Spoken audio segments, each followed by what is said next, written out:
Hello everyone, this is Aman, your full stack instructor. Welcome to Perfect eLearning family.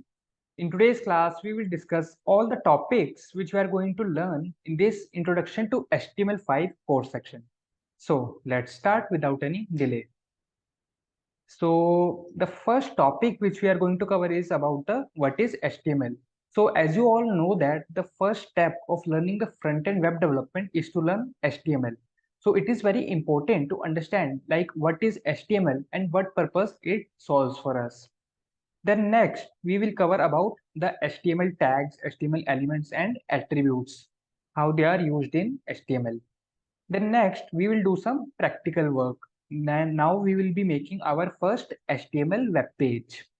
Then next we will cover about what is HTML boilerplate code and how we can generate boilerplate codes.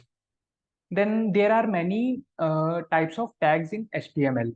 So we will cover these types of tags like the one is the header tags, how to add headers of the websites, how to add paragraphs and comments, how to add line breaks.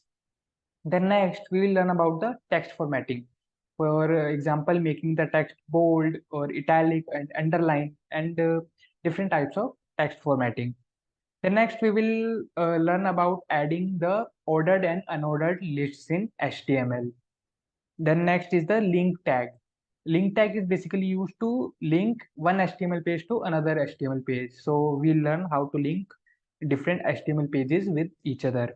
Then next we'll learn about the section and articles tags. Basically, these are used to add the articles and sections, make different sections in our HTML page. Then next, we'll learn some additional HTML tags which are not listed here. And then we'll do practice of all the tags which we have covered. So for the practice part, we will make some projects like we can make some resume project or a news article website to basically practice all the tags which we have covered in this course section. So these were the topics which we are going to cover, and I hope you have understood the topics very well. So now practice or learn by yourself. I'll see you in the next class. Till then, keep learning, keep growing.